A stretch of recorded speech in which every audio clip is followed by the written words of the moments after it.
नमस्कार, बहुत स्वागत है आपका। मैं हूं आपके साथ सुमित शर्मा। जबलपुर से बड़ी खबर है। बिशप पीसी सिंह का बेटा गिरफ्तार हुआ है। पीयूष पॉल सिंह को ईओडब्ल्यू ने गिरफ्तार किया है। पीयूष को उसके घर से गिरफ्तार किया गया है। करप्शन के मामले में आरोपी है बिशप पीसी सिंह का बेटा पीयूष।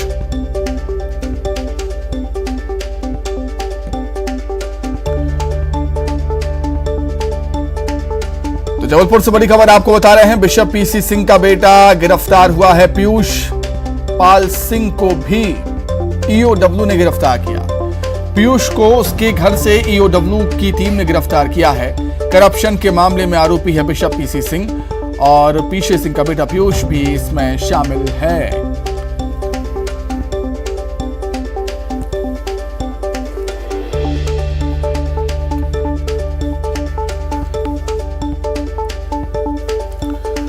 तो जब बिशप पीसी सिंह पर ईओडब्ल्यू की टीम ने कार्रवाई की थी, ईडी की टीम ने कार्रवाई की थी, तो करोड़ों का आसामी निकला था बिशप पीसी सिंह। कई संगीन आरोप पीसी सिंह पर लगे थे और उसके बाद गिरफ्तार किया गया पीसी सिंह को। और अब बिशप पीसी सिंह के बेटे पीयूष पाल सिंह को भी ईओडब्ल्यू की टीम ने धर दबोचा है, गिरफ्तार कर लिया है।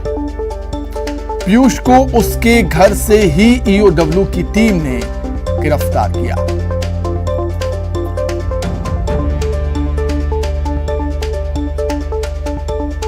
तो बिशप पीसी सिंह के कई काले कारनामों में उसका साथी था उसका बेटा भी पीयूष पॉल सिंह। इसीलिए ईओडब्ल्यू की टीम ने उसे गिरफ्तार किया है। ईओडब्ल्यू की टीम अब उससे पूछताछ करेगी। ज्यादा जानकारी के लिए हम बातचीत करेंगे। जबलपुर संवाददाता पवन पटेल जुड़े हुए हैं फोन पर। पवन, इसके संकेत पहले ही मिल गए थे, जैसे कि खबरें निकलकर सामने आ रही थी कि जो पीसी सिंह के काले कारनामे हैं उसमें उसका बेटा भी शामिल है। अब हुआ भी वहीं, ईओडब्ल्यू ने गिरफ्तार किया है पीयूष को। बिल्कुल समय से पहले दिन से ही स्पष्ट नजर आ रहा था कि परिवार के लोग भी शामिल हैं। बेटा जो जिसे कई पदों पर पत्नी और बेटे को भी कई पदों पर आसीन कराया गया, जिस तरह से नियमों को साक्ष्य पर रखकर, उससे यह स्पष्ट हो गया था कि ये सभी पूरा परिवार तमाम अपराधों में शामिल रहे हैं, एक दूसरे के सहयोगी रहे हैं। पीयूष पॉल के खिलाफ साक्ष्य जुटाने में जरूर थोड़ा वक्त लगा ईओडब्ल्यू को, लेकिन उन्होंने तथ्य जुटाए और उसके बाद उसकी विधिवत कानून के तहत कार्रवाई करते हुए उसकी गिरफ्तारी की गई है। और इस मामले में अभी कई और भी राजदार ऐसे हैं जिनकी गिरफ्तारी होना तय है। साक्ष्य जुटा रही है ईओडब्ल्यू। आने वाले समय में अब और भी लोगों की गिरफ्तारी होगी। फिलहाल पीयूष सिंह से क्या पूछताछ की गई है या क्या अभी तक उससे जानकारी मिली है, यह स्पष्ट नहीं किया गया है, लेकिन ये माना जा रहा है कि ईओडब्ल्यू पीयूष सिंह से काफी कुछ ऐसी जानकारियां हासिल करेगी जिससे आगे आने वाले समय में कार्रवाई करने में और आसानी होगी। कई नए तथ्यों का भी खुलासा होने की उम्मीद है। ठीक है पीयूष, बहुत धन्यवाद।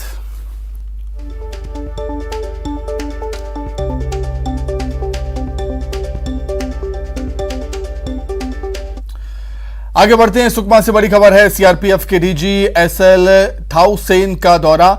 सीआरपीएफ के डीजी एसएल थाउसेन पहुंचे हैं एल्मा गुंडा। रात में जवानों के बीच रुकेंगे डीजी। कल जिला मुख्यालय में बड़ी बैठक है। बैठक में डीजीपी अशोक जुनेजा भी शामिल होंगे। तो सुकमा से बड़ी खबर आपको बता रहे हैं। सीआरपीएफ के डीजी एसएल थाउसेन का दौरा है। वो एल्मा गुंडा पहुंचे हैं। रात में जवानों के बीच ही रुकेंगे। कल जिला मुख्यालय में एक बड़ी बैठक होनी है और इस बड़ी बैठक में डीजीपी अशोक जुनेजा भी शामिल होंगे।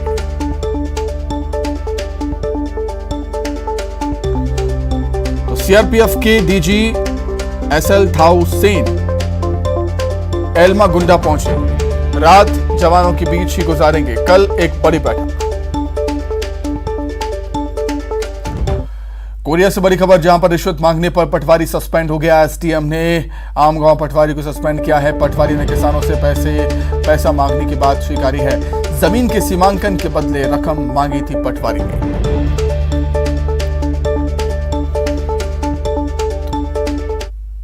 लोगों को किसी भी प्रकार की राजस्व विभाग से परेशानी ना हो। लेकिन कई मेरे पास जब से मैनेजर बनी हूँ कुछ शिकायतें लगातार आ रही थी कुछ पटवारियों को लेकर के कि फौज चढ़ाने के लिए या फिर सीमांकन के लिए पैसे की डिमांड करते हैं, साथ ही साथ लोगों को काफ़ी बार आवेदन देने के बाद भी उसमें कोई कार्रवाई नहीं करते हैं। और चूँकि हमारे पास कल एक वीडियो आया जिसमें जो पटवारी हैं आशीष पाल, उनके संबंध में शिकायत थी और लेन देन की भी बात थी, तो इसीलिए ताकि हमारे विभाग पर किसी भी प्रकार का आक्षेप न लगे, हम लोगों को क्लियरली कदाचार के आरोप में करके निलंबित कर दिया। अभी उनके ऊपर आरोप पत्र तहसीलदार को बनाने के लिए तैयार करने के लिए कहा गया है और आगे से हम कार्रवाई करेंगे। रायपुर से बड़ी खबर है। सीएम भूपेश बघेल ने बीजेपी पर हमला किया है। रमन सिंह पर मानहानि की बात को दोहराया है। भूपेश बघेल का कहना है कि बीजेपी की राज के घोटालों की जांच होनी चाहिए, भ्रष्टाचार की जांच होनी चाहिए। बीजेपी के इशारों पर केंद्रीय एजेंसियां काम कर रही हैं। ईडी की जांच सिर्फ गैर बीजेपी राज्यों में क्यों है, ये भी सवाल उठाए हैं सीएम भूपेश बघेल ने, और कहा है कि हम डरने वाले नहीं हैं, लड़ने वाले हैं। मैंने कल आप ही बात किया था कि उन्होंने आरोप लगाया था और प्रेस विज्ञप्ति उसका है कि ये सोनिया गांधी की एटीएम है, यही है ना उसके प्रेस विज्ञप्ति, गलत बोला हूं। और दूसरा उन्होंने कहा 25 रुपया कोयले में प्रति टन कमीशन लेते हैं, ये दो लाइन है।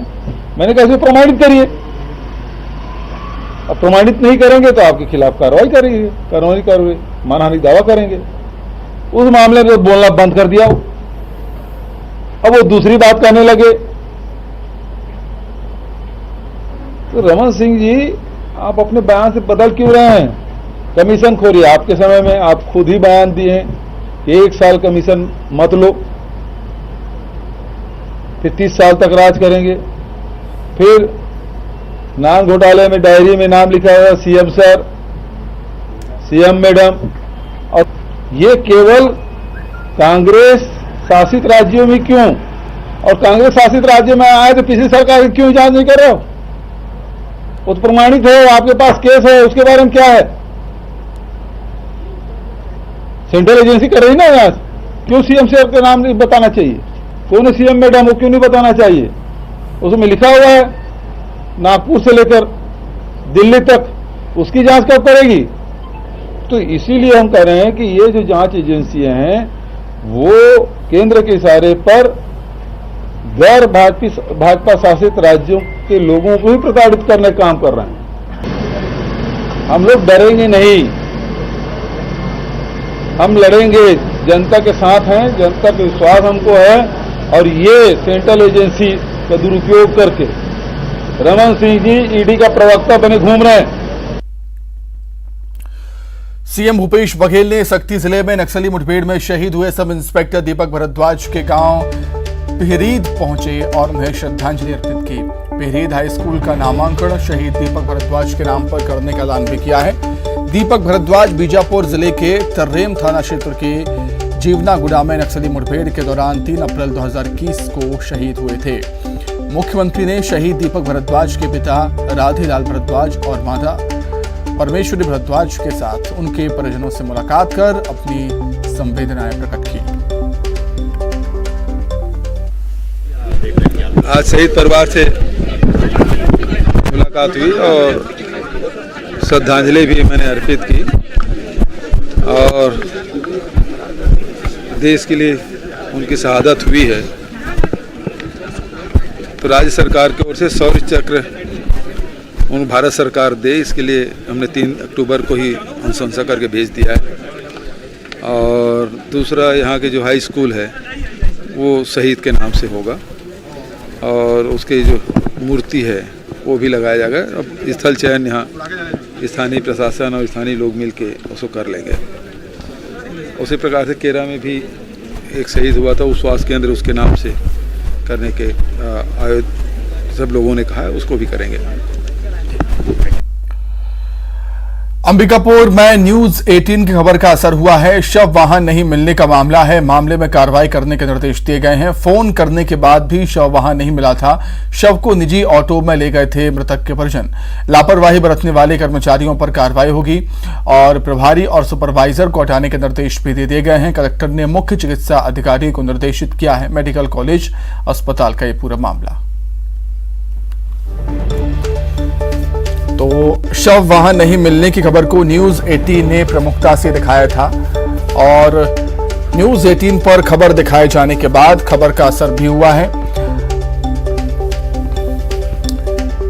फोन करने के बाद भी शव वहां नहीं मिल पाया था और शव वहां नहीं मिल पाने पर शव को निजी ऑटो में परिजन ले गए थे, मृतक के परिजन ले गए थे।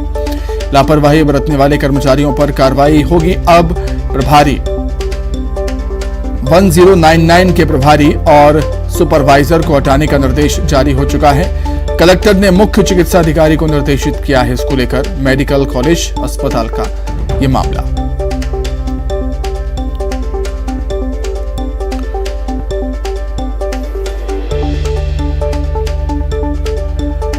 तो अंबिकापुर से लापरवाही की तस्वीर सामने आई थी, जहां पर शव वाहन नहीं मिल पाया था तो मृतक के परिजन ने ऑटो में ही शव को ले गए थे। ज्यादा जानकारी के लिए हम बातचीत करेंगे। संवाददाता श्रवण कुमार महंत हमारे साथ जुड़े हुए हैं फोन पर।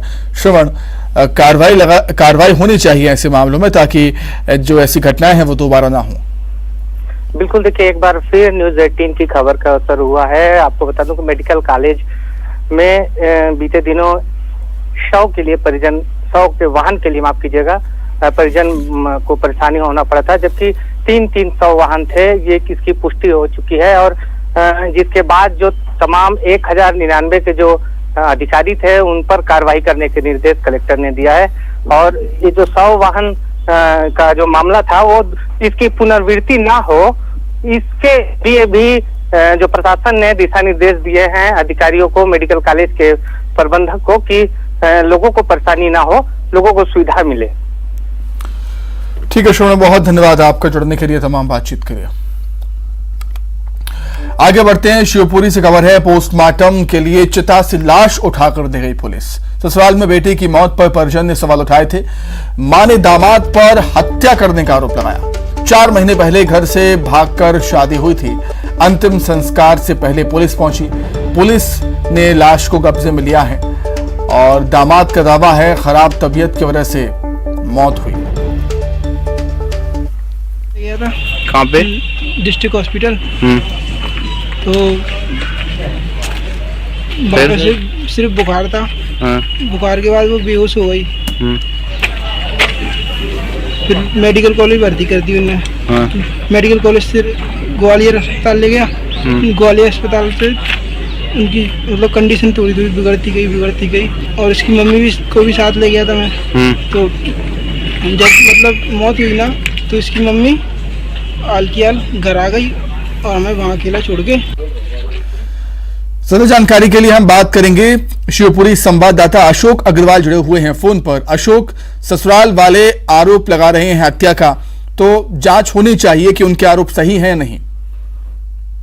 देखिए, मैं आपको बता दूं कि ये सुगंधी आदिवासी नाम की जो महिला है जिसकी मौत हुई है, उसने दीपक कोरी नाम के व्यक्ति से लव मैरिज की थी, प्रेम विवाह किया था। उसके बाद से ये दोनों साथ में रह रहे थे, लेकिन दीपक के अनुसार इसकी पत्नी डायबिटीज पेशेंट थी और पिछले कुछ दिनों से बीमार चल रही थी। पहले उसने उसे शिवपुरी मेडिकल कॉलेज में भर्ती कराया, जहां से इसे ग्वालियर रेफर कर दिया गया था। ग्वालियर में इसकी मौत हो गई। जब आज ये अंतिम संस्कार के लिए इस महिला को लेकर के गए, इसी बीच मृतका की मां और उसकी एक बहन आ गई और उसने कहा कि इसकी हत्या की है और इस तरह के आरोप लगाने लगी। जब पुलिस वहां पहुंची और सबको लेकर के पीएम हाउस आई है, लेकिन उसके बाद इसमें खास बात यह है कि उसके बाद जो मृतका की मां और बहन गायब हो गए, वो अब न तो पुलिस के सामने आ रहे हैं, ना ही पीएम हाउस पर पहुंचे। मृतका के पति और ससुराल वालों ने ही पीएम कराया है और सबको वो अंतिम संस्कार के लिए दोबारा से लेकर के गए। बहुत बहुत धन्यवाद आपका अशोक, तमाम जानकारी के लिए। वहीं जबलपुर के पनागर में रोंगटे खड़े कर देने वाला मामला सामने आया है। आरोप है गर्भवती महिला की मौत के बाद ससुराल वालों ने मृतक महिला का पेट शमशान घाट में चिरवा डाला। शमशान घाट के एक स्वीपर ने महिला का पेट ब्लेड से चीर दिया और मृत बच्चे को बाहर निकाला। यह मामला 17 सितंबर का बताया जा रहा है। अप्रैल 2021 को राधा नाम की लड़की की शादी पनागर के गोपी पटेल से हुई थी। मायके वालों का आरोप है कि दहेज को लेकर लगातार उनकी बेटी को तंग किया जा रहा था। इस मसले पर मायके वालों और ससुराल वालों में कई बार विवाद भी हुआ। लड़की की मौत के बाद उसका पोस्टमार्टम करवाने के बजाय अंतिम संस्कार कर दिया गया और इस दौरान चीर फाड़ की गई। फिलहाल पुलिस पूरे मामले की जांच कर रही है। जानकारी के लिए हम बातचीत करेंगे, संवाददाता पवन पटेल जुड़े हुए हैं फोन पर। पवन, निश्चित तौर पर ही रोंगटे खड़े कर देने वाला मामला है। आखिर ससुराल वालों ने ऐसा किया क्यों?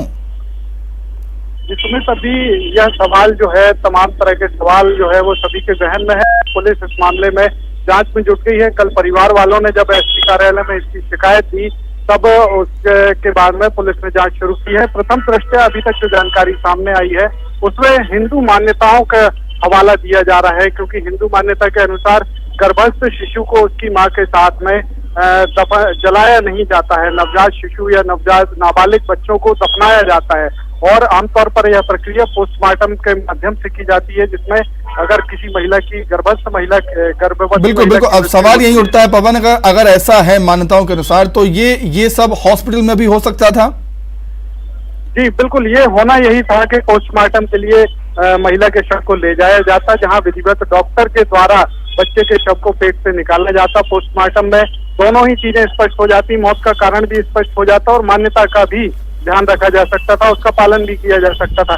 लेकिन परिवार ससुराल पक्ष जो है उसने शमशान घाट में एक स्वीपर के माध्यम से महिला का पेट चीरा और फिर बच्चे को बाहर निकलवा के उस बच्चे को दफनाया और महिला का अंतिम संस्कार किया। और इसकी जानकारी जब परिवार वालों को लगी तो उन्होंने अपने समाज और परिवार के बीच में चर्चा करने के बाद में ससुराल पक्ष के खिलाफ में इसकी शिकायत दर्ज कराई है, जिसमें दहेज प्रताड़ना के भी आरोप लगाए गए हैं। बहरहाल मामला पूरा जांच में है। सही कारण क्या है महिला की मौत का और ये इस कदम को उठाने के पीछे की असली वजह क्या है, ये जांच में स्पष्ट होगी। प्रथम दृष्टया पुलिस ने आरोपियों की गिरफ्तारी जांच होनी ही चाहिए, निश्चित तौर पर जांच होनी चाहिए। पवन, बहुत धन्यवाद आपका। इसी के साथ ही फिलहाल इस बुलेटिन में इतना ही। खबरें लगातार जारी है। नमस्कार।